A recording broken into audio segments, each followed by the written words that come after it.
منسوخ کیا اسی طرح یہاں پر بھی یہ حکم آیا کتنے عرصے کے بعد آیا یہ مجھے معلوم ہے، لیکن یہ کچھ عرصے کے بعد آیا۔ رمضان کا مہینہ وہ ہے جس میں قرآن نازل ہے۔ اب جو شخص بھی اس مہینے کو پائے اس پر لازم ہے کہ اس کے ہاں من کان مریضا او علی سفر، جو شخص ہو مریض بیمار ہو یا سفر پر ہو فعدۃ من ایام وہ تعداد پوری کر لے۔ یرید اللہ بکم اليسر ولا یرید بکم العسر، اللہ تمہارے ساتھ آسانی چاہتا ہے، سختی چاہتا ہے۔ یہ اصل میں کیوں کہا ہے؟ اس کی وجہ سمجھ لیجئے آج بھی آپ کو اپنے ہاں سے لوگ مل جائیں جن کا تقویٰ کا تصور اتنا غلط ہو گیا ہے کہ 104 درجے کا بخار ہے، روزہ چھوڑنے کو تیار۔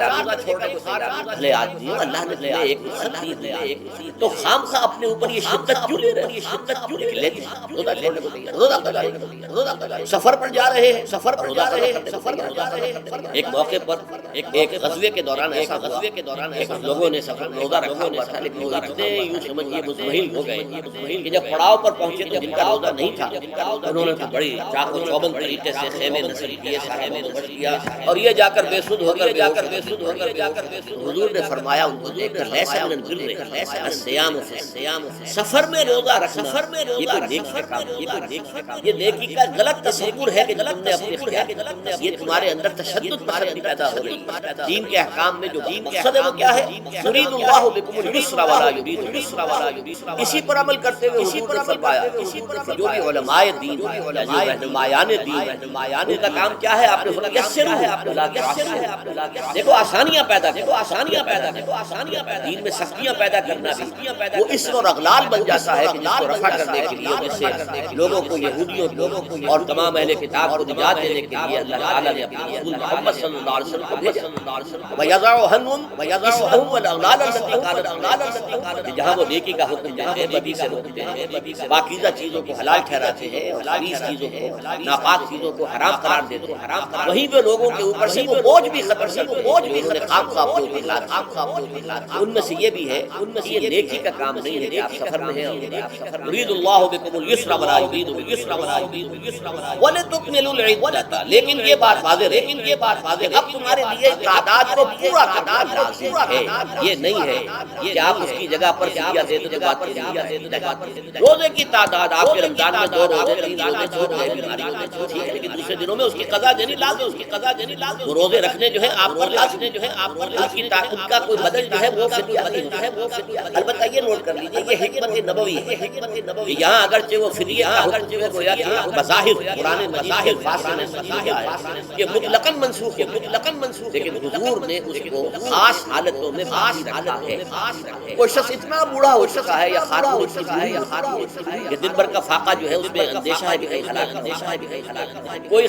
مریض ہے مرد ہے یا عورت ہے ڈائبٹیز کی مریض ہے، اس کو وہ شوگر کا مرض ہے اور وہ اس کو برداشت نہیں کر سکتی، شوگر لیول بہت نیچے ہو جائے تو موت واقع ہو سکتی ہے۔ کوئی ایسا مریض ہے جس کو مرض سے شفا پانے کی اپنی امید ہے کہ میں مرض سے شفا پا جاؤں گا یا تو اس کے بعد میں روزہ مکمل کے بعد ایسے لوگوں کے لیے حضور نے اس کی آیت کو برقرار کیا کہ ایسے لوگ اگر ایک مسکین کو کھانا کھلا دیں تو یہ فدیہ بن جائے، لیکن جو بھی شخص صحت مند ہو اور صحت کی توقع رکھتا ہو اور جو شخص بھی طاقت رکھتا ہو روزے کا قضا کر دینے کا اس کے لیے لازم ہے کہ وَلِتُكْمِلُوا الْعِدَّةَ وَلِتُكَبِّرُوا اللَّهَ عَلَىٰ مَا هَدَاكُمْ، اور تاکہ تم اللہ کی کبریائی کا اعلان کرو اس چیز پر کہ جو اس نے تمہیں ہدایت۔ اب اس کا ایک تو ظاہر ہے جب روزے ختم ہوتے ہیں تکبیر اضافی تکبیرات کے ساتھ 2 رکعتیں ہیں جو ہم ادا کریں، احناف کے نزدیک 6 اضافی تکبیرات ہیں اور اہل حدیث کے نزدیک 12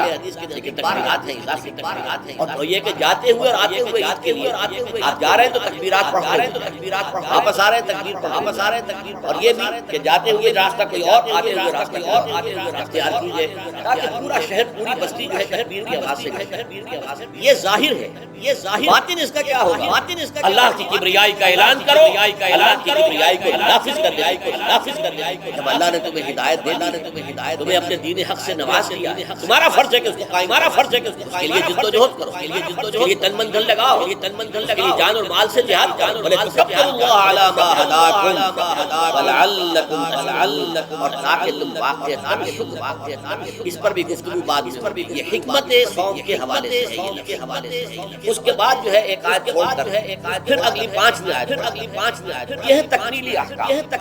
ابتدائی احکام آ گئے نمبر 2 میں صوم رمضان کا حکم آ گیا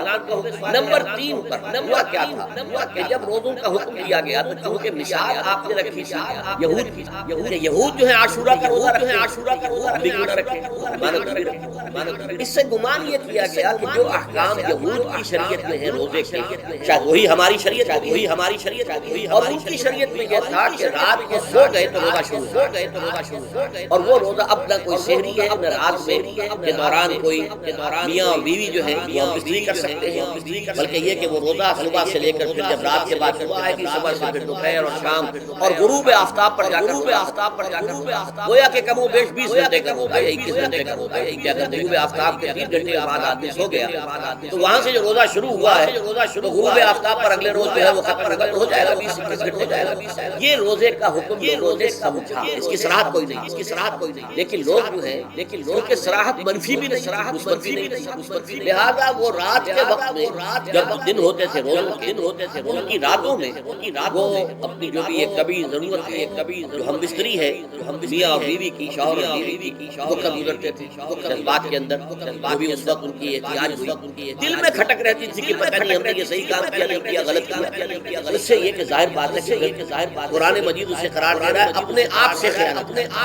جب انسان اپنے ضمیر کے خلاف بات کر رہا ہے تو چاہے وہ بات صحیح ہے لیکن وہ اسے گناہ سمجھ کے کر رہا ہے گناہ کیا ہے وہ اپنے آپ سے تو خیانت ایک شخص ہے وہ بکری کا گوشت کھا رہا ہے لیکن سمجھتا یہ کہ یہ سور کا گوشت ہے اس نے تو سور ہی کھایا ہے اس نے بکری کا تو نہیں کھایا لیکن اس نے سمجھا یہ کہ یہ سور کا گوشت کھا رہا ہے اس حوالے سے ایک دغدغہ سا دل میں رہتا ہے یہ 5ویں آیت ہے طویل ترین آیت ہے اس میں روزے کے تکمیلی احکام آ گئے جو ابدی ہے آج تک قائم ہے اور قیامت تک قائم ہے فرمایا احل لکم الرفث الی نسائکم روزے کی راتوں میں تمہارے لیے حلال کر دیا گیا ہے اپنی بیویوں سے اپنی خواہش کا پورا کرنا